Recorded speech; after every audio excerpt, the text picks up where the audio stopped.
Hello, everyone, and welcome to another episode of the Black Studies Podcast. Today, we have the pleasure of speaking with Dr. Lisa Zay Winters, Associate Professor of African American Studies and English and Associate Chair of English at Wayne State University in Detroit, Michigan.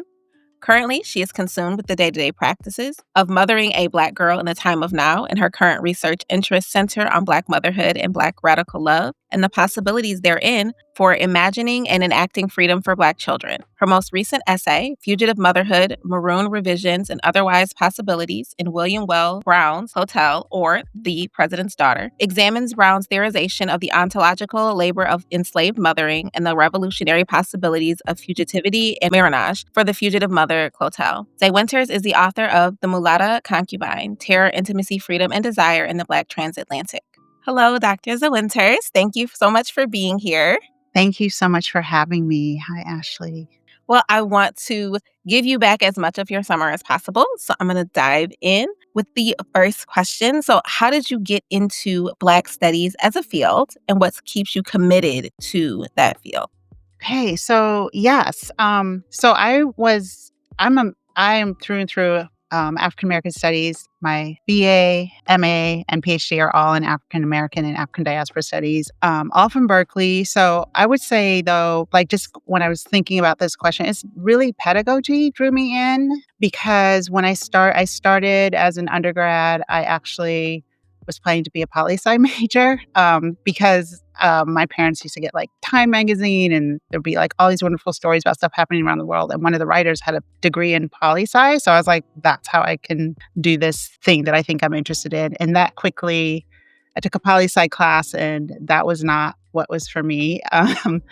I took an English class. So I was just kind of wandering. And then my roommate at the time suggested I take time as African American Studies 5A, and it's like Black life and culture in the US. And it's just kind of like an intro foundational course. But the instructor was a lecturer, Roy T. Thomas, who is like, if you went to Berkeley, if you're a Black student that went to Berkeley in the 80s, and 90s, you knew Roy T. Thomas. He was just this amazing, fantastic instructor. The class totally went over I just remember sitting in class being like, I cannot follow because he was a really dynamic lecturer. He had no notes, kind of all over the place. But part of the midterm for that class was an evaluation of the course and the instructor, and he allowed creative responses. And so I submitted a creative response that was like, I cannot follow what you're saying, and I don't know how you expect people to follow.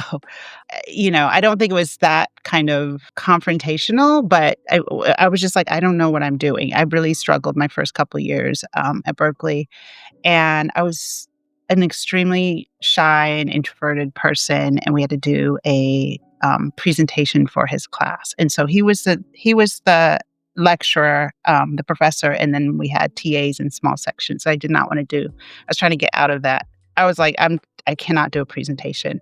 And so I went to his office and he knew who I was from the midterm, and just the conversation in his office, I came out of there like, not only can I do this presentation, but I'm actually like a good student. Like it was just so affirming in just this really organic way. And so after that class, I took 2 courses with Barbara Christian. So I was also at Berkeley like in these magical years where Barbara Christian was there, Bebe Clark, Jude Jordan, Albert Johnson, Eula Taylor, and Saidiya Hartman came before I finished my coursework. So I got to take courses with them. So I was just like in this incredible period where the professors in Black studies were also the most incredible teachers. And I think that even though I would not consider myself a star student at all in any of the classes, but there was just an emphasis on the process of learning that made me not so anxious about my grade, if that makes sense. And so, the 2 courses I took with Barbara Christian, that's one of them was a Black women's writing course. And I just like from each of these instructors, I just remember really specific things about the way that they taught and their centering of students. And that's when I decided to declare my major. And then I also did a year abroad. I went to Ghana, and the advisor for African American Studies allowed me to incorporate all of my classes from that year abroad. And so I took a poli-sci class, I took a linguistics course, religions course. So I think it was also just the ability to kind of, because I didn't feel so kind of connected to any of the traditional disciplines when I took the course. But once I kind of developed this question of like, what and I think that that's also what happened in those courses. It was like, okay, what does it mean to be Black, right? Like, what is this thing of Blackness, and why do we study it? And that being kind of the driving kind of question across all these courses. So that's how that's how I decided to major as an undergrad, because I was like, this is where I belong. And these teachers help me, like they know how I think, like they can help me figure out how I'm thinking about stuff. Mhm. Um, and then when I took a few years off between undergrad and graduate school, and when I decided to come back to graduate school, I was like, I'm going to Berkeley because I know that I would not necessarily recommend going to the same place for graduate school, but for me, it was kind of a comfort of like, because I'd done my senior thesis with Veve and Saidia, and I'd done a senior thesis on, I looked at a work from South Africa, a work from Jamaica, and a work from the US. And what I wanted to do is like kind of come back and think about how to continue that work, but in a more historically grounded way, because that's what I was learning from, my African American Studies classes. And so at the time, there was no PhD program in African American Studies. So I went into ethnic studies, and that was not African American Studies. It was just like so clearly different experience. Mhm. And then when they started the PhD program, Veve actually suggested I apply to the PhD program. And I was also there because of kind of the way that the department engaged with its students. I was there and could hear like how like I was there for some of the faculty conversations about starting the PhD program and what they wanted to look like, what they wanted it to look like. So that's just a long way of just saying, I think that it's really kind of the way that, for me, at least in my experience in the discipline, is the very kind of distinct relationship that faculty and professors have with their students, and one that is so I don't know if it's reciprocal is the right word, but it was just like collaborative. I guess that's the collaborative nature of the work, and the kind of the innate respect they had for us as students, right? That we were in this project with them together as they themselves were, I mean, I was graduating high school in 87. So I was there, the discipline as like a department was still just like, it was less than 20 years old at the time. So they were still,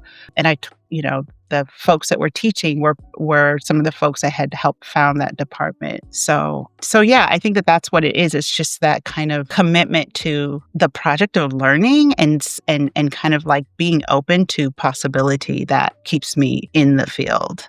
Thank you. It's very interesting hearing about that particular time at Berkeley where you did have all of these amazing people coming together, and Black studies as a discipline in the academy is still forming in different ways across the country. Those are always super interesting conversations for me to hear. So thank you for sharing that. Given that you are African American and diaspora studies all the way through, what are some of the other disciplines or fields that have influenced your work?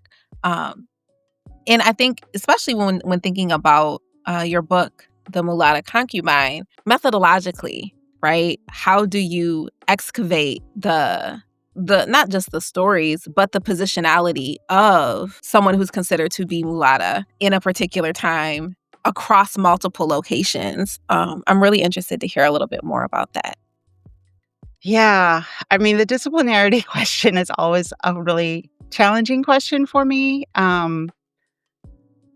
It was something I was very anxious, especially when I went on the job market, because I was like, well, there were conversations actually in our cohort, and we did a couple of hires while I was a graduate student. I remember one of the candidates' conversation about like disciplinarity, and one of the ways that our program was deliberate, it was making sure that we had like at least 4 courses in a single cognate discipline, Mhm. right? So mine was English at the time, but even that I struggled with just kind of intellectually, because I wanted more courses. Like I took an anthro course and a history course. I even, I did a independent study with a expert in Creole languages because I was trying in the linguistics department because I was just really trying to kind of think about what it means to be kind of in these liminal kind of subject spaces or Mhm. identities.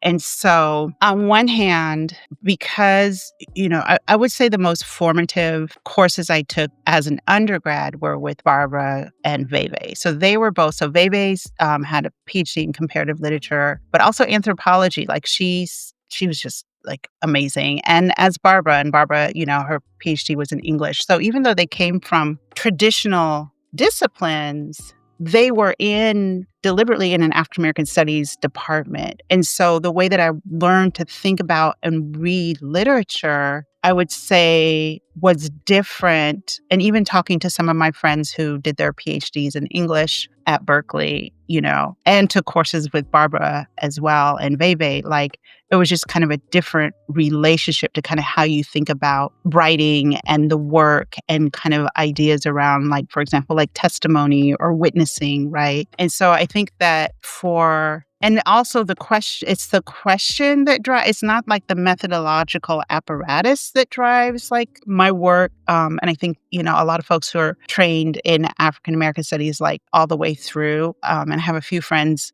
in that kind of category where it's like, it's the question that drives the work. And then you figure out what methods are going to help you figure out that question. And so I actually came into the PhD program thinking I was going to do a much more kind of like literary project that was like deeply historically contextualized. Like I was going to do contemporary African, Caribbean, and U.S. like works. And then, but I was already interested in this figure of the so-called mulatta.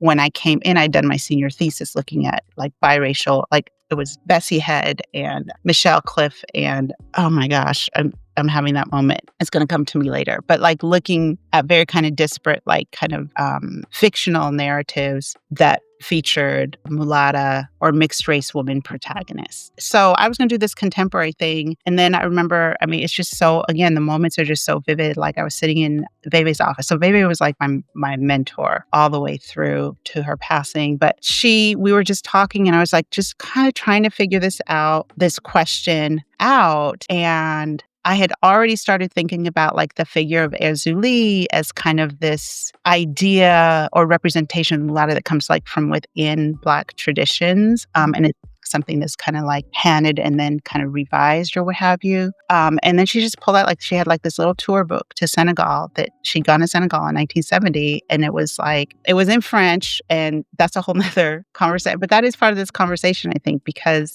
she talks about diaspora literacy. And part of that is like being able to do the work in more than one language. And I had my French, I'd stopped at French 4 in college thinking like I would not need to use French. And then she pulls this, and it was like they used the word mulatress, which was really an outdated kind of term. And I had never it was that moment where I had never thought about mixed race women in Africa, like in these slave ports, right? Like that hadn't been kind of part of like any of the history classes I had taken at the time. Now there's like so much more written on these women and these figures, but at the time there were like a couple of more general histories. And so that's kind of what like got me to like, oh, okay, I'm going back to like the 19th century and the 18th century, and now I need to figure out how to do archival work. I had to figure out how to do archival work because that had not been part of my training, but that was the method I needed to better understand the subjects that I was looking at and to think about, okay.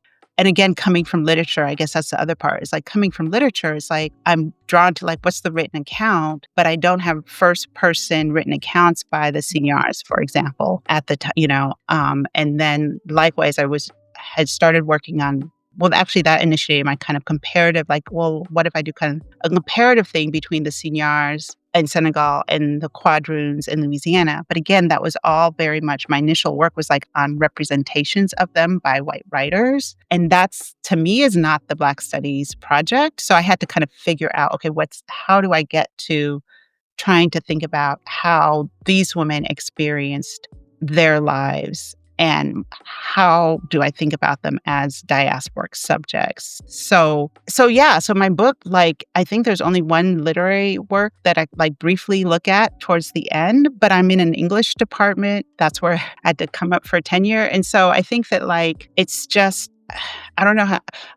I think this is actually the best part, but also the challenge of having the mentors and faculty and advisors that I did is that they just were just like, we're just going to break down boundaries or what have you. And so then I have to kind of remind myself, like, I can't just, like, I have to establish, and I think that that's one of the challenges of being in Black Studies. You have to, like, kind of prove that you know all the other stuff in order to do the stuff that is really kind of compelling to you. Did that answer your question? I feel like Yes, that does answer the question, and it is a theme that has come up in several of the interviews, right? It's about the questions and then figuring out what methods are going to help you to answer these questions that are grounded in Black studies itself, or having a Black studies project, and then what is necessary to address those questions or complete this project in a way that does not overly rely on the representations as composed by non-Black people. exactly. Um, Yeah.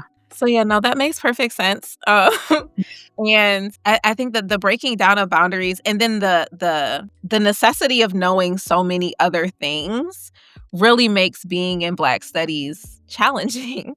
Like it's a lot. Yeah, it is, and I think that, like, for me, I also sometimes I just refuse that as well. Like, especially again, because so when I went on the market, most of the jobs were in English departments, and I have a joint appointment because I request, like, AFS didn't have a line, like, they didn't have a hire the year I got hired, but I requested a joint appointment, which that also I would not necessarily recommend joint appointments, but in my case, it actually really I was really grateful, and have been, like, without that joint appointment, I don't know that I would have, been able to kinda sustain myself at Wayne State. But that's just all to say is that sometimes I just draw boundaries and I draw lines. Like, I don't that is, I think you have to learn to be like, "That actually is not the question I'm interested in." Mhm.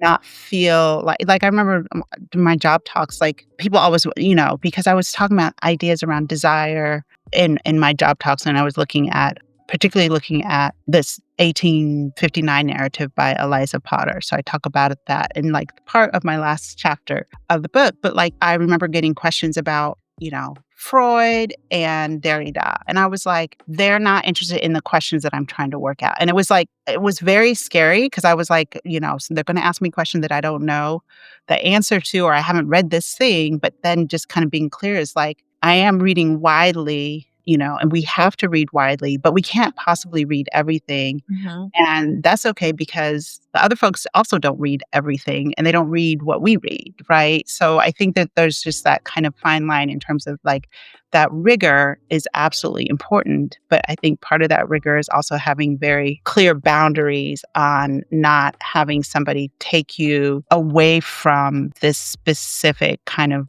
Black studies project that you're working on because they don't see its value unless they connect it to this other thing that is not germane to your work. Thank you. That's a really important reminder that, yeah, just because you get a question on it, it doesn't mean you need to go make sure that you have an answer to that question. Like, if it's beyond the scope of your work, then it's beyond the scope of your work. And that's okay too. Exactly. So I wanted to ask a little bit about how your work as a teacher is informed by Black studies. And I know you spoke in the beginning about how it was the learning experience that kind of brought you into Black studies and the instructors that you had. So how have that continued to play out in your own classrooms? Yeah, I mean, that's so 1000% is informed kind of by the field and the history of it. And I think that a few more things to kind of build on is, like, one, I mean, when I teach, I'm very transparent, especially when I teach. So African American Studies right now does not have a graduate program at Wayne State, but English does. So, and I teach grad courses in English. And I just tell them from jump, like, I'm trained in Black studies. So these are the kinds of questions that we're going to be looking at. And this is how how I think about stuff. And so you all have to both kind of help me along in terms of like, what are the questions you're interested in, as an English PhD, but also be open to like the kinds of ways that we're looking at, like the ways that we're looking at literature or these critical works are maybe unexpected for you. And so the biggest thing I ask of students is like you just be open and you be curious. And so that's like one, because I just feel like that again is just kind of the ethos of Mhm. Black studies for me. Two, when I think about like how many of the folks who forged the field, whether like recently, in the 60s and 70s, or like even earlier, were also teachers, right? Like that the scholarship and teaching is so intertwined. And so I think that kind of, and for me, the project of Black Studies is very much a project of liberation. Like this is like an unfinished, like this is like, because that's a project of like Black people, right? Like that's Mhm. like, okay, what does it mean to be free? How do we get free? What does freedom look like? And then that kind of, becomes like an important question of like the human, right? And humanity. Cause and so I think that for when I teach, I'm actually more interested in making sure students learn how to think. Like the content is important to me, but more important is like trying to get students to be able to ask really good questions about what they're reading, or use the reading to help them think about and ask really good questions about like why do things look like the way they do now, and then what does this kind of work help us kind of imagine or do. I think that there's it, but it also, especially when I teach undergrads, part of the work I think is, and I think that there's this tension between thinking about Black studies as a discipline and then thinking about Black studies as like a fields of inquiry or a project, is that oftentimes students will come into a Black studies course not realizing that there's a rigor that's really important. And then I think that rigor gets rigor is like a really fraught term, right, within the academy, but getting students to understand like your individual positionality is not the subject of this course, and you can't kind of rely on your individual experiences to get you through this course. And so I think that there's always that kind of tension of really wanting to be engage in like this kind of like liberatory and critical pedagogy that like we're learning together, but also you have to read and you have to do the work, right? And I feel like my instructors were really good at that. And, I think that, yeah, so that's always the goal for me in my classes. And also, I think even more now, and even more so for, the demographics of students at Wayne State are very different than at Berkeley, right? Because our students at Wayne State are first generation, just demographically, like incredibly diverse. The majority of our students, I believe, qualify for Pell Grants, right? So the idea that they need to use their degree to get a job is very like real, right? Like I think that again, the time period, I mean, when I graduated college, I wasn't worried about a job because there were jobs. Like I wasn't like, oh, I'm not, so recognizing and understanding that recognizing or understanding that like students need to also understand like what is the value of Black studies. And I think that's a tension, right? Like what is the value of Black studies? Obviously, I think there's value of Black studies, but how to get students to kind of engage and commit to doing this work, even if they can't necessarily link it to like a specific job afterward. Okay, I think that what you said is important, and I know that particularly at a university like Wayne State, it's one of the first universities that I visited as a child. My grandmother worked there as an advisor Right. for several years. So yeah, like that is a different space than some other spaces. And I think right now across most universities, it is okay, how does this help me get a job? How is this going to translate to paying my bills Mhm. later? Mhm. Which we can debate that whether or not that question is fair to ask, but it is the question that students and their parents are asking. And so I think that the point you made about helping students learn how to think is really important, because I do think that there is a distinct lack of critical thinking that is happening everywhere. But that being able to demonstrate to students that, like, no, this is giving you a skill that is going to be useful no matter where you ultimately end up. And is one that a lot of people are lacking right now, really helps to reinforce not just learning important history and context and frameworks, but also like, no, this is helping you to think about other things that maybe you don't directly connect today, Yeah. but you're going to use moving forward. Yeah. And I think that that's like, I think that that for me is the hardest, but also most rewarding part of teaching, because I know in my own, especially I would say with Black Studies courses, because I do think that, again, because part of it from a student's perspective is that the interdisciplinarity makes it more like it's just more difficult to, like, there's not a kind of, and I'm not a very linear, like, I always ask students to, like, check me, like, when I go off on a tangent or what have you, because I'm not super linear, and I work on being more linear, but there's just so much to take in. And I know for me as a student, like a lifelong student, like, I still have moments where I'm like, "Oh, that's what this professor was talking about 10 years ago or 30 years ago," you know? And so it's always rewarding when a student, like, circles back and lets you know that has happened for them, but you don't know that has happened for them. But I think that that's and I don't know. I mean, and this is, I think this is, again, the hard part is because I've only been in Black studies. I mean, I've been in an English department a long time now. And so I do feel like I have a sense of how students experience a more traditional discipline. And so I do feel fairly confident in saying I think that there's something inherent to Black studies, if you're doing Black studies, right, that fosters this kind of, or is committed to fostering this kind of questioning for students, and better understanding why things are the way they are and how they are and what they can kind of do, or start to imagine what they can do that can, like, shift things a little bit. And I think that that's it. Like, I think that there's something, and to me, that's also a tension, because on one hand, I'm really, as a teacher, really attentive to, like, making sure, like, this is really rigorous or what have you. But also, I know for many students, whether they're Black students or not, like, taking Black studies classes, like, has such a emotional, even self-actualizing impact for them. And I don't want to ever kind of be dismissive of that or be like, that's not what you're here for, you know? And so I'm always kind of like thinking through, and I suspect this is why so many of my instructors allowed us to do creative projects, like, was thinking through kind of like, how do you make sure you are learning something beyond just like, the purpose is not to just learn about yourself, but also respecting how important that connection is, and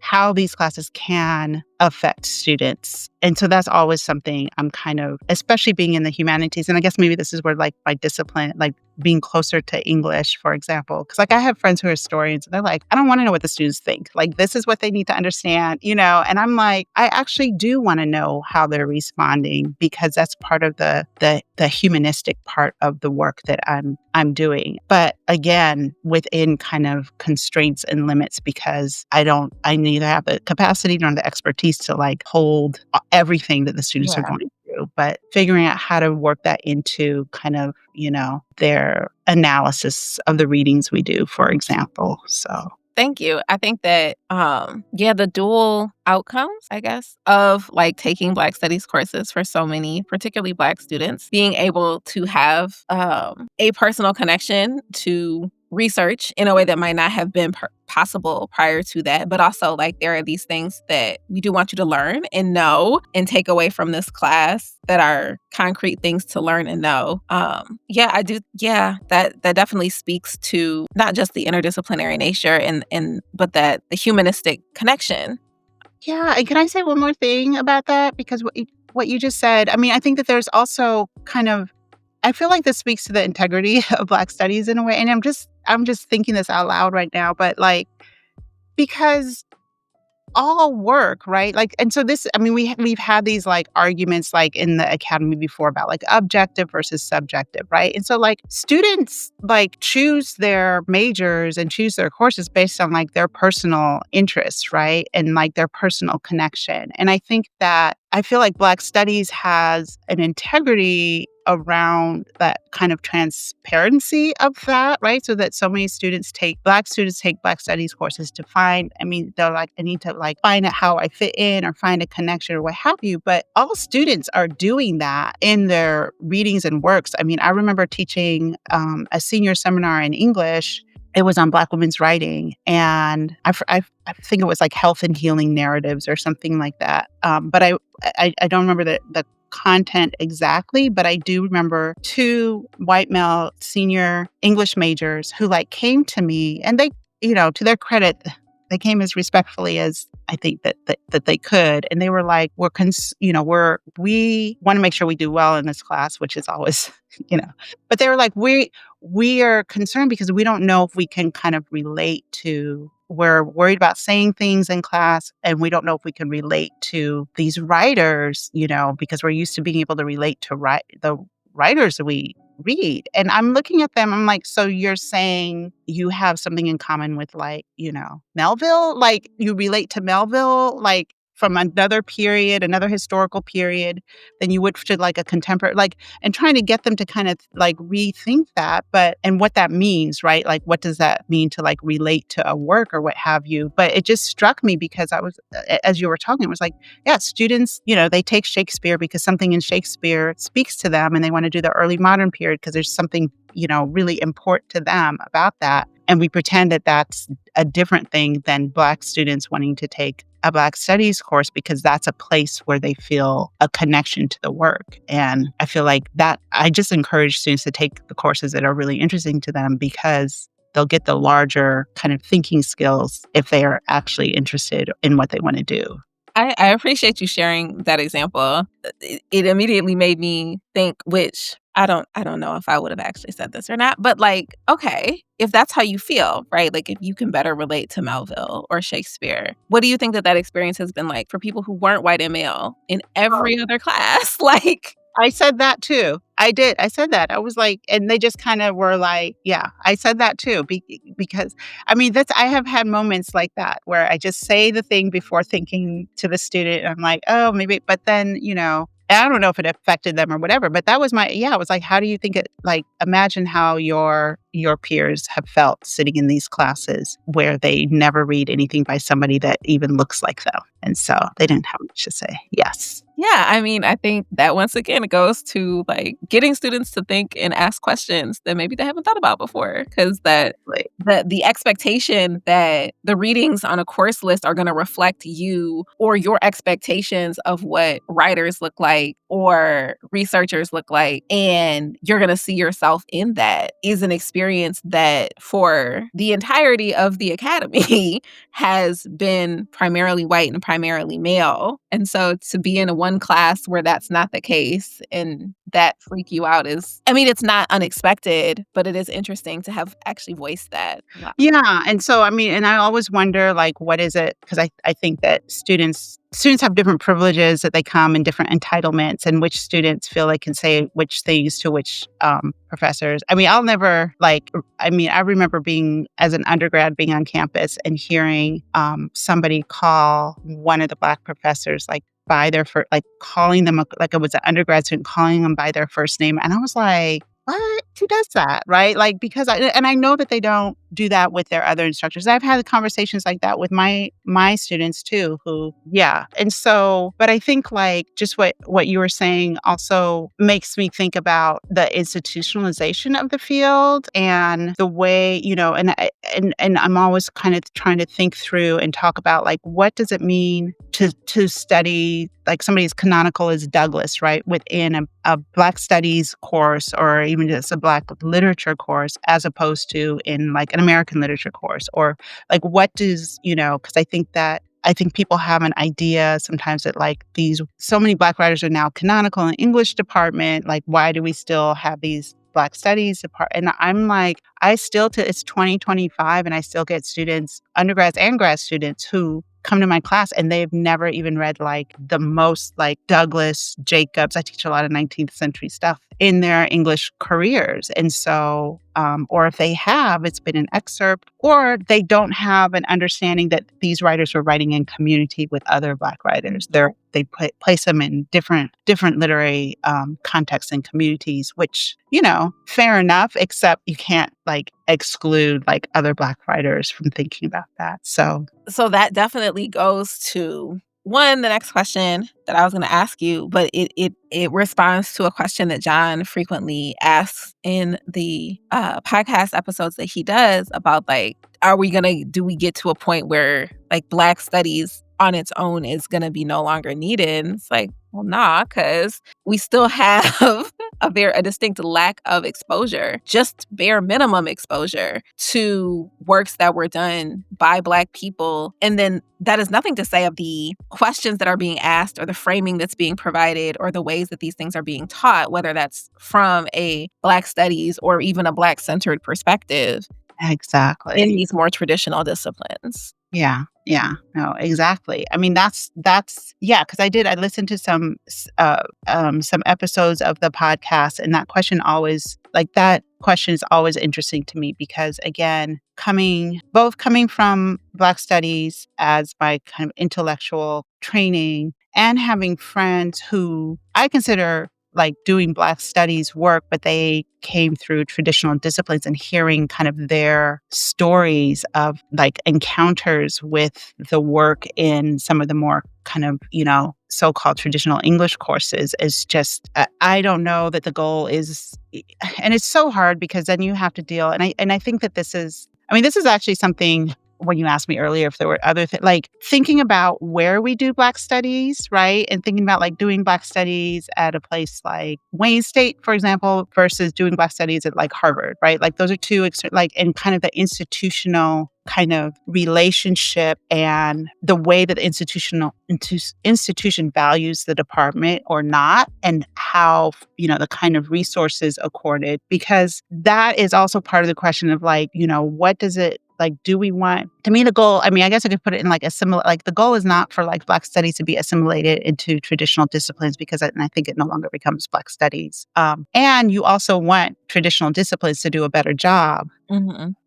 Developing curriculum that are like far more kind of, I like to say accurate as opposed to inclusive. I'm like accurate representations of like, you know, of multiple groups of people. But then when you have on top of that kind of a, you know, and that's been my vantage point of having a joint appointment, is seeing the very kind of different relationships that the English department has to the university versus African American studies, or I should say the relationship that the institution has to each department. And even that, you know, you could think about like Black studies as like the canary in the coal mine, because now we see, right, like humanities, just like you were talking about, you know, earlier, like humanities departments being, oh, I'm sorry, that was another conversation I had earlier today where somebody was telling me about the English department at, I think in Nebraska, being absorbed into the School of Education, right? So that where the humanities and are being kind of attacked now. And it's like Black studies has been on that front line. I mean, I had a conversation with somebody else, and it was like, we were just,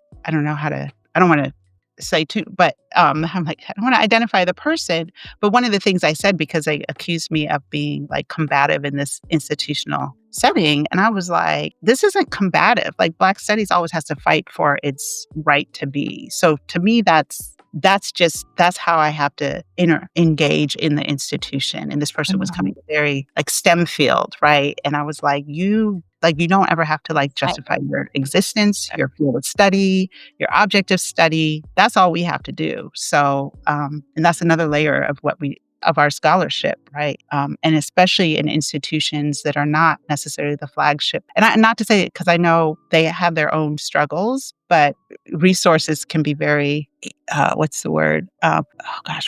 But, you know, us not, you know, Wayne State, like a department, Wayne State saying they don't have enough resources is a very different context than, you know, a department at a flagship or an Ivy saying they don't have enough resources, right? It's all relative. So I'm sorry, I kind of went on a tangent there. No, I appreciate it. I think it's a really important conversation to continue having. And I think it's also like, it's like you said, one, if Black studies assimilates, then it's no longer Black studies. But I think it also highlights the reality of one, the majority of faculty in Black studies departments that do exist don't have Black studies degrees or like a PhD in Black studies anyway.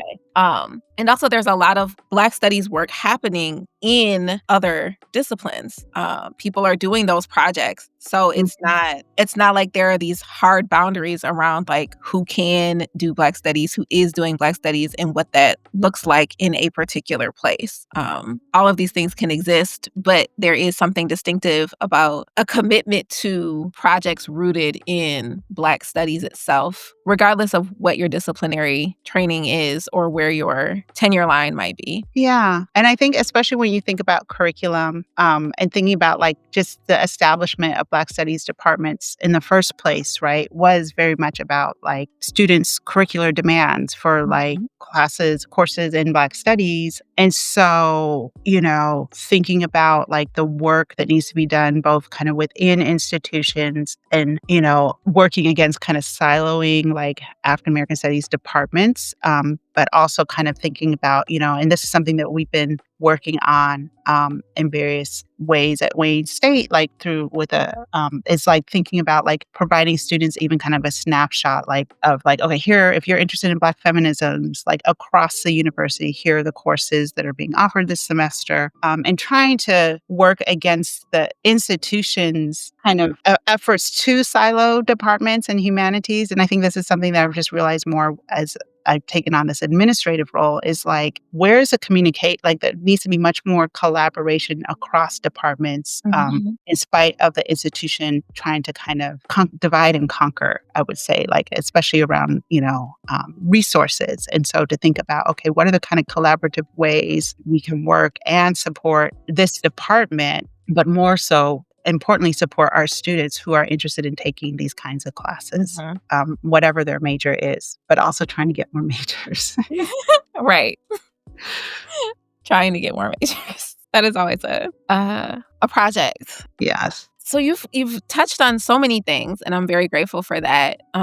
So I have two other things I want to ask you about officially, and then I know I mentioned before we started recording that I do want to ask you about your current research. But what interests you most about the past of Black studies? And I think that you have touched on this multiple points, but is there anything else you'd want to say with regards to that? Yeah, I mean, the only thing it is related to what I was just saying. I think like I'm so intrigued by the specific institutional histories of how Black studies kind of departments kind of come into being. I think that, we have like, the general like understanding and kind of like most of them kind of arriving at a particular moment in time, right? Like, like 67 through 71 or what have you. But then there's like these, the ways that some places established programs first and then became departments and their relationship to the communities. And because I feel like that's a piece that, again, because, at Wayne State, we're like working, we had that Mellon initiative. So we're like hiring more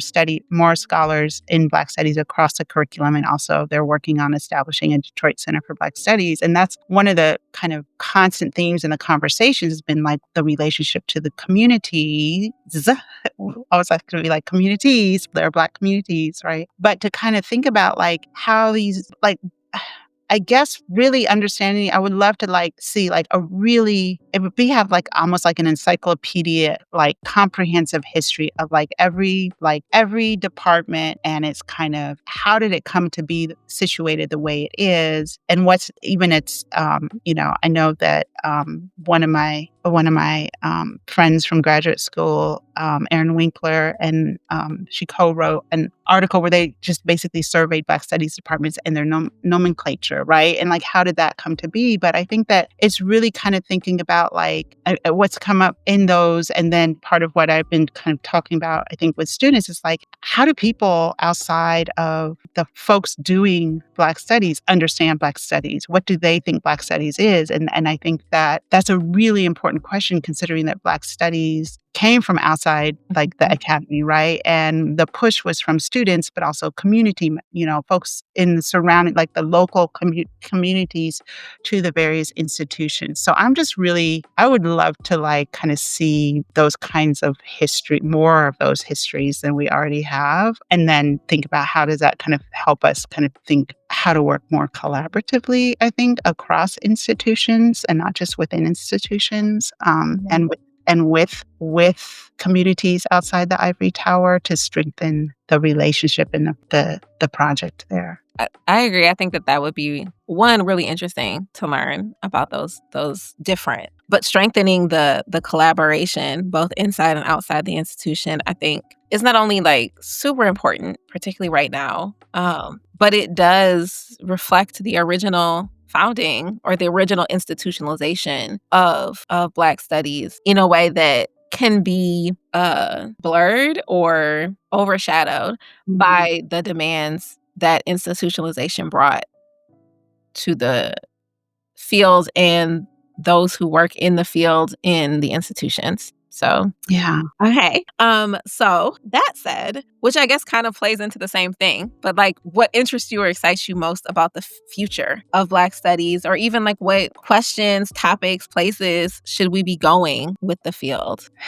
I mean, that's, like, such a big question. I mean, I think what excites me most excite might not be the right word. I just feel like it's more necessary now than ever. I think that Black studies is, if I, my like, to think about it as a project of liberation, then that also, a project of liberation of Black folks, obviously, right? But also a project of liberation, period. And so that includes, right, like, a decolonial project. It includes, like, the Palestinian project, right? It's so, I guess it's on one hand, and that's always a tension is that there's this capaciousness to Black studies. But I think that if you center on kind of like the project of liberation, like for like humanity, I mean, that just sounds so like whatever. But I think that if we can figure out what liberation looks like and how to, I don't know if the project will ever be completed, but like right now, it's such a necessary project. And the questions that folks are asking, I mean, I think more and more,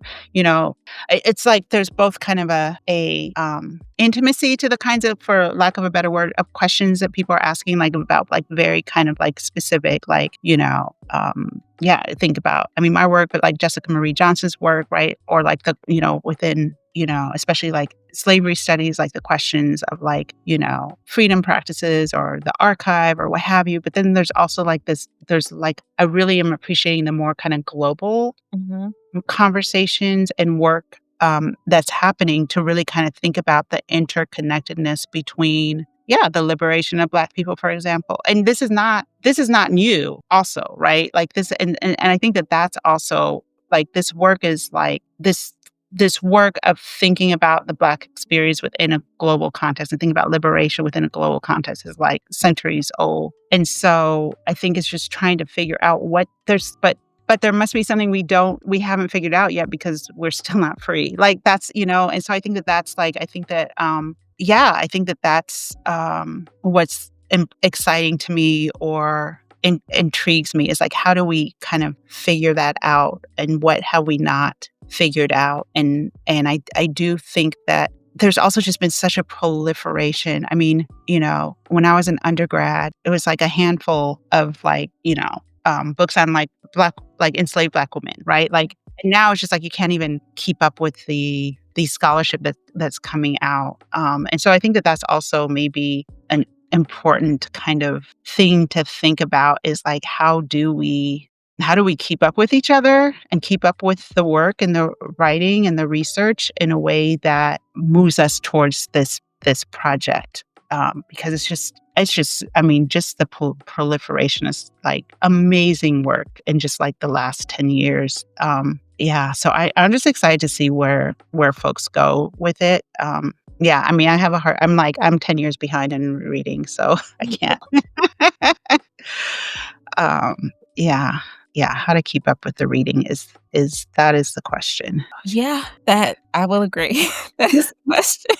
And even like just the process of the podcast has one forced me to do a lot more reading than Mm. is. But also just there, like you said, there's so much, and every day something else comes out and it's amazing and important. And like, how do you and provides a different perspective or shows a methodology used in a different way or thinks about something differently. And it is really exciting and a lot and overwhelming and makes you always feel like you're behind. Yeah, exactly.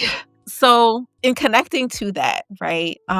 So your research on Black motherhood and imagining and enacting freedom for Black children, like I am also raising a Black girl in these contexts and these times.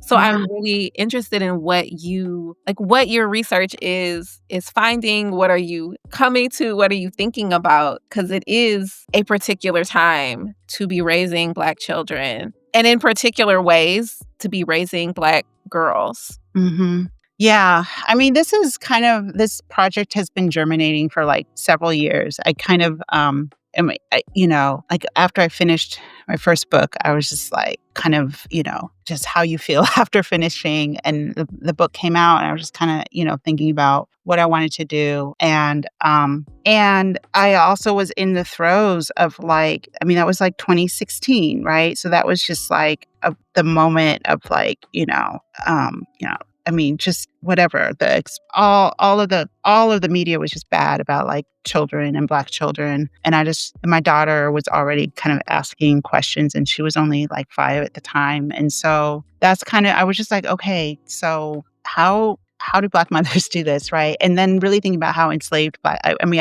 It's what really got me thinking about it was thinking about enslaved Black mothers and kind of the way, like, how do you imagine and enact freedom for your child when you yourself are not like Mhm. access to that, and thinking about just these little moments in different narratives. I mean, even just like thinking about like how Douglas talks about his mother, and while from Douglas's perspective, he's like, my mother was not in my life, but then he's also like, and she also traveled, Mhm. every night to only, see me for a couple minutes and then leave. And so really, I think for me kind of thinking that through, and also just really being I mean, towards the end of my project, well, that's not true. I mean, at the beginning of my project, and then I didn't was not able to I had like a whole section in my project on like the geography of Saint Louis, one of the slave ports, and it was really influenced by Catherine McKittrick's work, and really kind of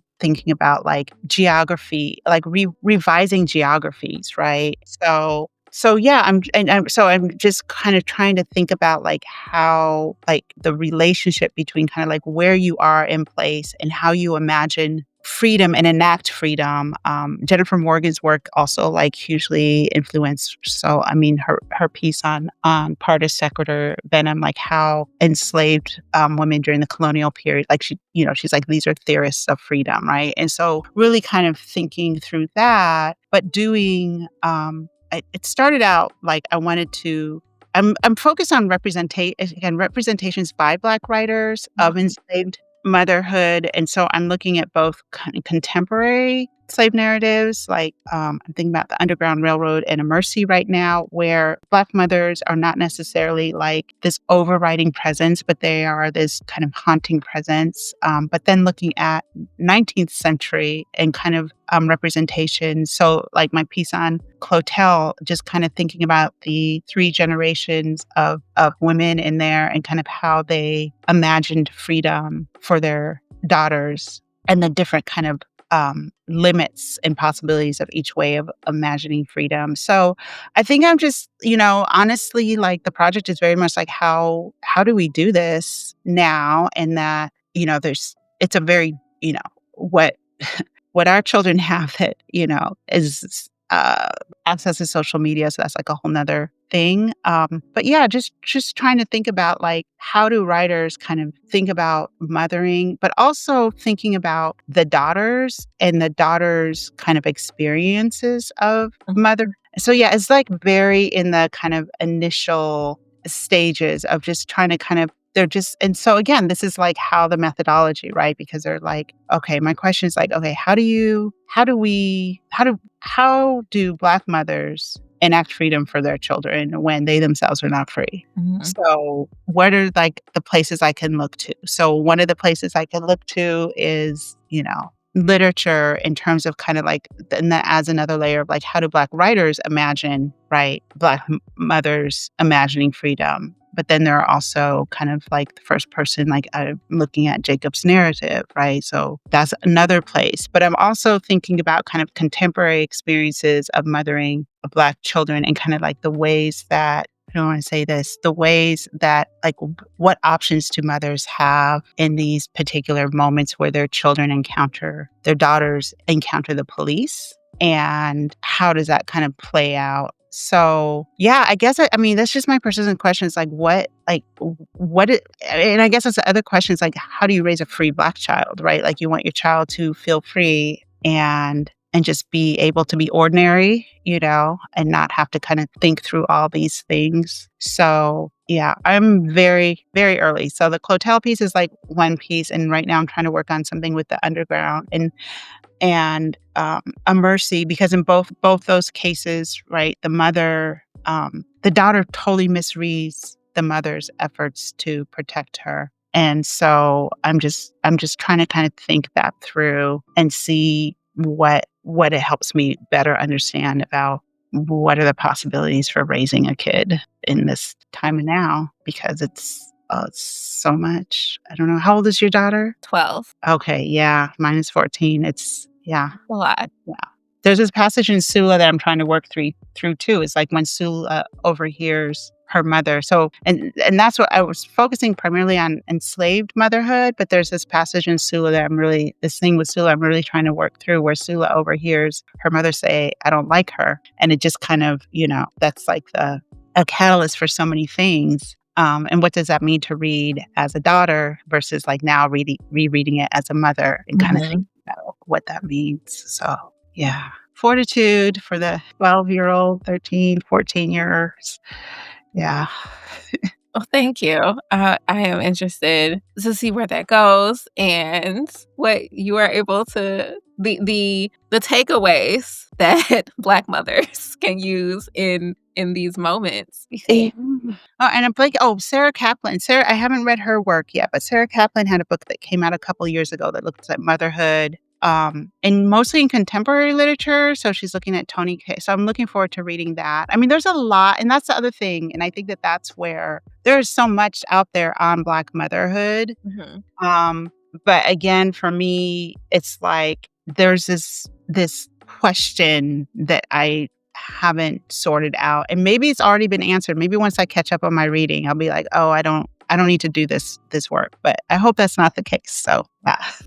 Well, thank you so, so much for your time and your work and the amazing insights that you gave today. I really enjoyed speaking with you. Is there anything you want to add? No, I just wanted to, I mean, it was such a privilege to have this conversation. And I think, I mean, as you see, like I could probably talk for like hours. So I will just say thank you so much. I think it's such an important project. And that's what I want to add.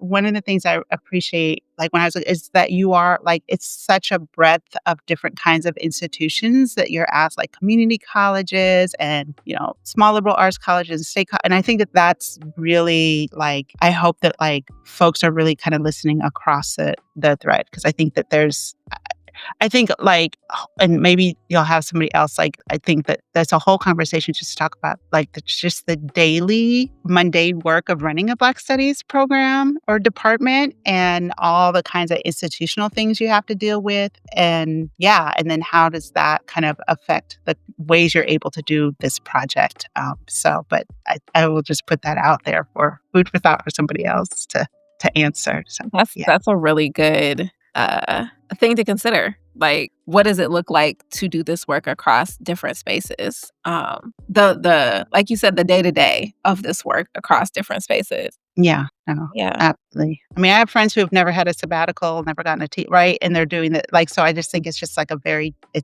it's a privilege to be doing the work, period. But And again, I think because I've been an administrator in English, I just look at certain things differently now. And I'm like, that's a whole conversation. So, yeah. Well, thank you. I think that, yeah, I'll definitely have to talk to John about how we can incorporate that type of reflection into the conversations that we have with people. Because it's very different. And this is the first Black Studies department that I have been able to be in. But even just thinking about like my experience getting my PhD, Mhm. in a program and then now being in a department that doesn't have a grad program yet, and what even that looks like as compared to writing and rhetoric, which is what I taught in before being able to work in Black studies. Yeah. Oh, yeah. Yeah, there's so many good conversations there, but again, like, I so appreciate just the range of folks that you all are talking to and having represent Black studies. So, again, thank you. It was just really, truly a privilege, so thank you. Thank you. Thank you so much for being here, and I hope you enjoy the rest of your summer. What's left of summer. Thank Right. you. You too.